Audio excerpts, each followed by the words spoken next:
So what is going on YouTube? Doing a little video here. I've got we got some coffee and crawler parts package here. I know I already opened one of them. I got something else in here, but the main focus of this video I'm doing is I finally sat down and got some time to catch up on watching some of the other channels that I try to keep up on. I'm still behind because I've been super busy doing the course and work and everything. So what I want to get into with this video, just going over some things, running the course up there, some things that we've been, learning, because you always, that's the main thing with this is learning and improving. So just getting right into it here, we'll go ahead and I'm going to call this controversial RC upgrades, in my opinion, because after watching some of the other channels and stuff like that on here, and some of the groups and stuff that are on Facebook, just kind of run into, there's so much disagreements with a lot of these things, so that's why I'm labeling it controversial. Okay, so back to it here. Well, we're the controversial upgrades. The most number one thing that I see is a part that I did a video on, and this has been a while back, was the ever so hated link riser. So I watched a couple channels, some videos. I guess they couldn't see an improvement. All the controversy even got my mechanic here, Steve, drinking on the job while he was wrenching. So, for me, and I'm just running the stock Red Cat Ascent chassis, maybe that's the difference, I don't know. I could definitely see an improvement with the triangulation of the torque pushing the front end back down on this Ascent. Was it a vast, huge improvement? I mean, it not huge, vast improvement, but it definitely helped me keep both front wheels planted, whereas before I was getting torque up on it. Now, I'm no big channel. I'm not, huge channel with a huge following, and I'm not a mathematician whiz or a geometry whiz, like evidently a lot of people are.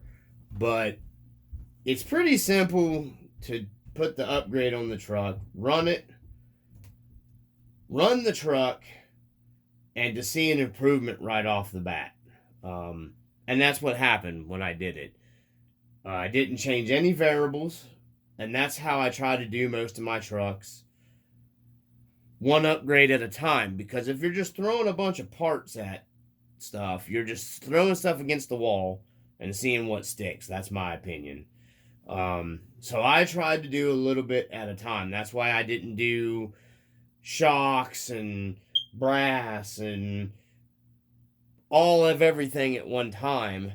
So I tried to set the truck up weight bias wise, and it wasn't getting me by, and I didn't want to keep adding a bunch of more brass and brass and brass and brass, because I mean, in my opinion, and it's just everybody has a difference of opinion, it just there wasn't any use to just keep throwing more brass on the truck. So I thought, I would try the link riser. And it was, I would say, percentage-wise, at least in the 30s or 40%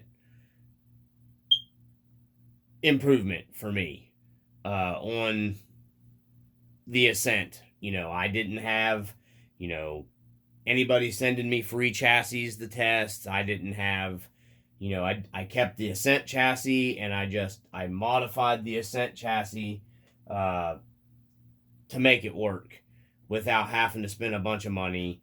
And maybe that was the difference in some of the videos I've watched. A couple of the people tested it, and they already had, I think one of them had the DSM Off-Road, I think is the brand chassis. And I'm pretty sure that chassis is designed to correct the messed up geometry in the back already. So maybe that wasn't the reason why there was a huge improvement. I don't know. And here's the thing. Everybody is probably going to take different upgrades on different trucks differently. I mean, everybody's driving style is different. Everybody prefers a different setup. That's why when I watch a lot of these videos, well, what doesn't work for just that one person might work for a different person. Like some people really like gobs of brass added onto in a very heavy truck, and not me. My leaf spring trucks I like to be heavy. When it comes to these trucks, no, I don't like to get crazy. But that's everybody's gonna have a difference, and your driving style relies on a lot of it. So what I've done is, we'll go ahead and get into our one part here. I have the UGRC truck over here that works pretty well, but I'm still not super blown away with it. So instead of, it's still got a lot of the same thing the Ascent had. And you can tune a lot of this out with your suspension. And I know a lot of guys absolutely love, I'm trying to pull this into frame a little better, the stock Traxxas shocks. For me, I mean, and they work good. They are a really good shock. For me, I like the Desert Lizards in a full droop or even a semi-droop. These I set in a full droop, and I've got the shocks tuned to about the best way I could get them, so I got the shocks where I want them. And it was a pretty good improvement with the Desert Lizard shocks on this. It works a lot better with the Desert Lizards for me, and it's probably my driving style. I really like these shocks. I know a lot of guys, another controversial part, the Desert Lizard shocks. You see, like, split 50-50. I love them. They work okay. I hate them. They're absolutely the worst.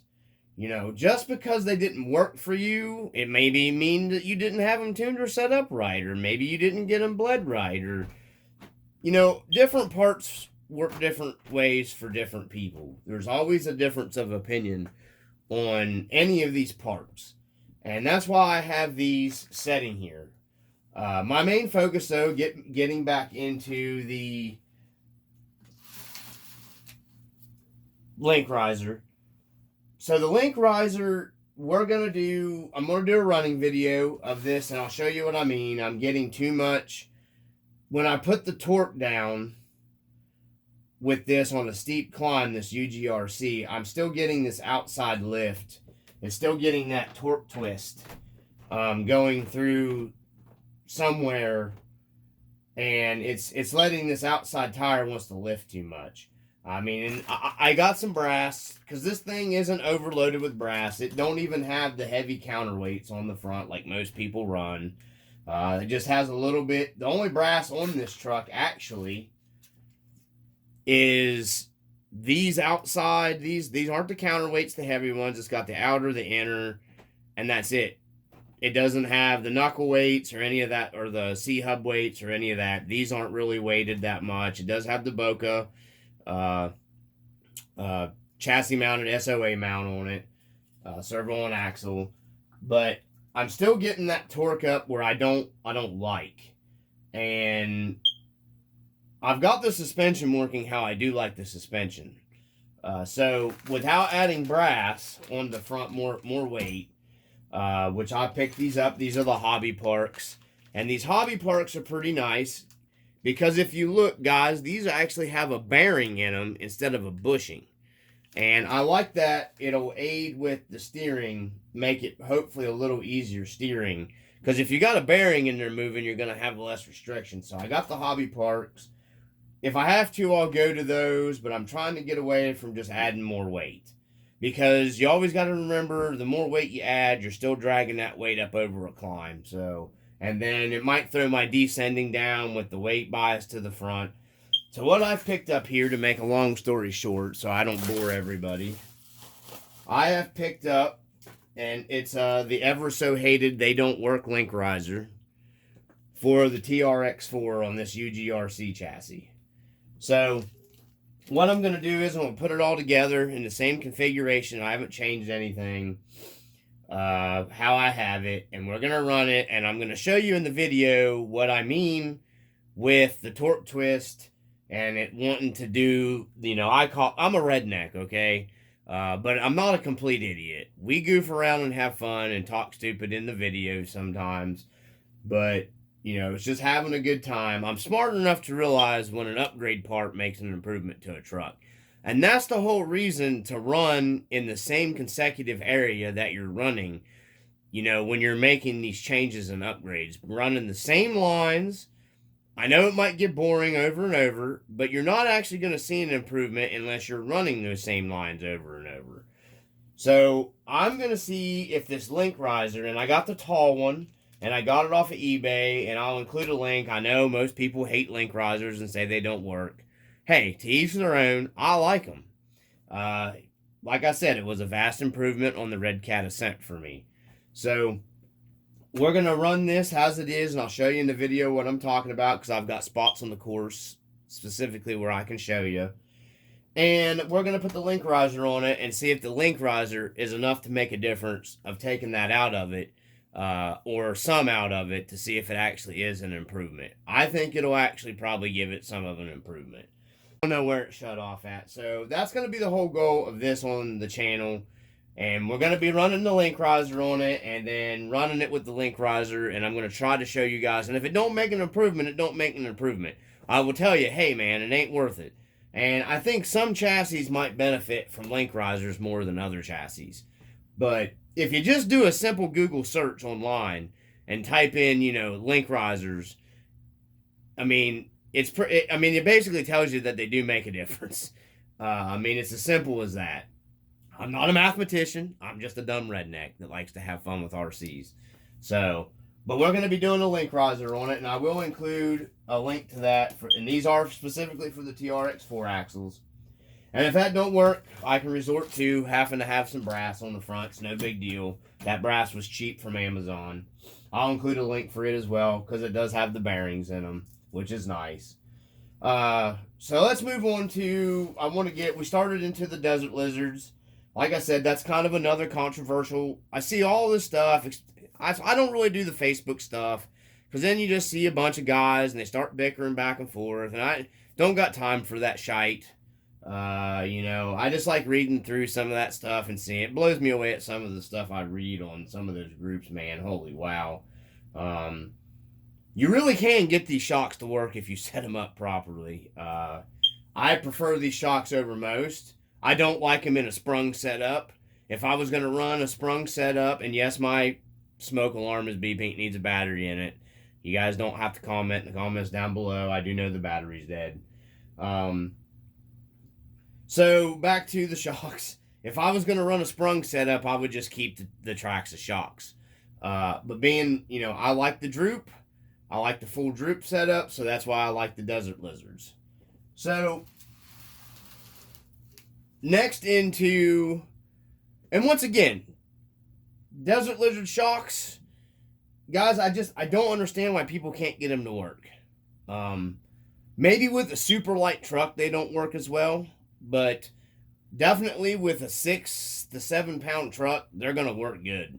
I've had no trouble with these at all, and you virtually have no body roll with these shocks, is why I like them so well. The side hilling stability with just slapping them shocks on is phenomenal over anything I've ever run, sprung shock wise. That's just me, and that's my opinion for me and my driving style. That I should say that. So before we get into this video too much longer, we've been getting into trying a lot of different tires. Now, I don't have all the tires down here. I love the Endura pins. The Endura pins I have that I've been running, I think they are the S4 compound. I'm going to probably either be getting the Megs from J Concept for this build, or the XHX, I think maybe is what they call those new pins from Endura that are in an S5 compound. I'm not sure, but I really like the pin tires. I don't care. Some people think they're ugly. I don't care. It's about performance. So if you're going to be wanting performance, then why not just run the best performance that you can get? These landmines have worked really well. I've got a set of green silicone inserts coming for these. The stock foams that came with this, with a 5 to 7 pound truck, just do not, these the not the inserts but the foams, they're just too stiff. They don't work well enough. So I'm going to go to the green silicone Injora inserts in these and try them on the orange TRX4 that I had in the video.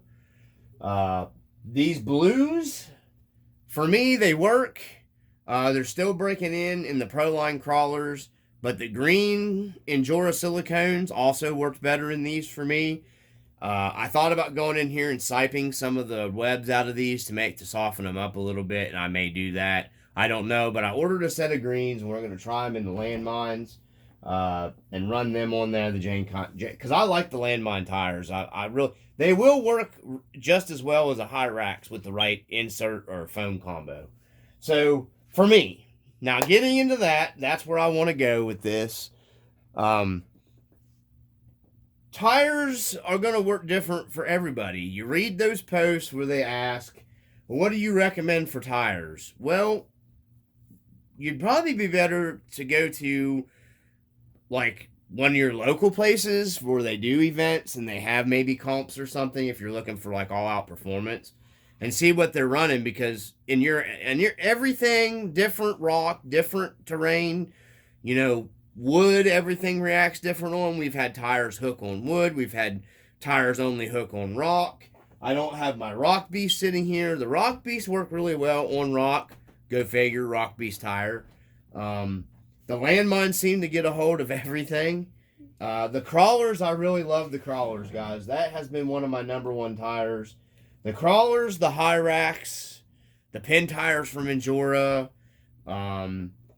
Actually, about anything that we've ran Proline wise.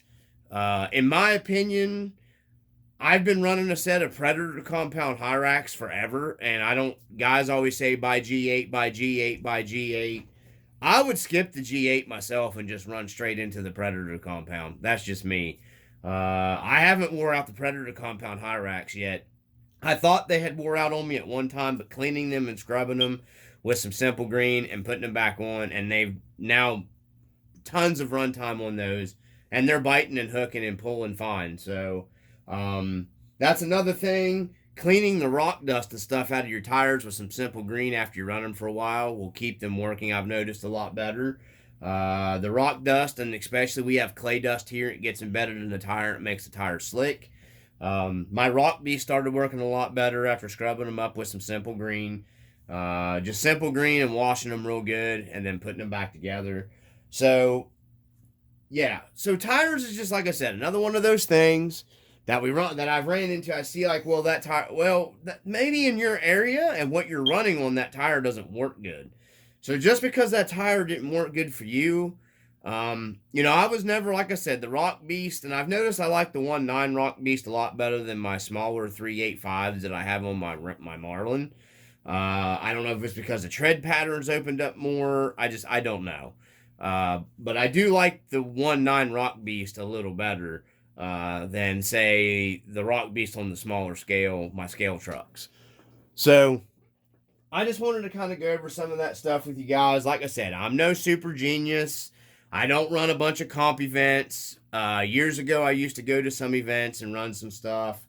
But, I just watching some videos, especially that Link Riser videos, almost kind of felt like it was kind of just like pointing a finger at me that I lied a little bit about the Link Riser working. I would never give you guys information from here. Look, I buy this stuff with my own money. I don't have these companies sending me free shit like these other guys. If I buy something with my own money and it works good for me, there's no reason for me to lie to you about a part and to cry about a part that literally costs like $10, and I think I've seen them cheaper for some axles. If you spent $10 and a part don't work for you, did you really lose out on that much money when you're paying $80, $90 or more than that for tires and inserts? I mean, I would be more pissed off if I bought a set of tires that were like $70 and another set of inserts that were $70, $80. Some of these guys, what they charge for 3D inserts is ridiculous. And you have over $100 some in a set of tires and inserts that don't work well. That's just me personally. So, that's I show you guys. If, like I said, I pay for this stuff with my own money. Nobody sends me my shit for free. I don't have any kind of sponsorship on my channel. I don't beg and plead for free stuff like a lot of other channels that I've seen. No offense to any of them guys. That's great. You do you. I'm not trying to offend anybody. I'm just trying to be honest and truthful here in the video. It is what it is. I'm just one of them people that's going to tell you the truth when it comes to most of this stuff. Well, all this stuff. What worked for me might not work for somebody else. I don't know. But for me, I've seen a huge improvement with that link riser on the Ascent. I can't tell you if you have an SCX 10.2 or a 10.3 that if you put a link riser on it that you're going to see an instant improvement. I don't know. I don't know what chassis you're running. I don't know what your link setups are. I have no idea. But for that Ascent with the stock chassis, that brand link riser was a big improvement for me in my driving style. I just wanted to put that out there. It just blows me away that so many people watch these bigger YouTube channels and they're just like instantly, it didn't work for him, so it's not going to be any good. Anyways, for the camera cut off, what I was saying is if you spent $10 for the part, for me, I would rather have wasted that. You can't buy shit for $10 hardly. I mean, you know what I'm saying? So it's not, nowadays in this time period, you're not really out of that much waste of money. And I can't see that it's not going to give you somewhat of an improvement. That's just me personally how I feel. And like I said, guys, I try to be honest with you as most I can on the channel. If I give somebody bad information, I definitely didn't give them bad information on purpose.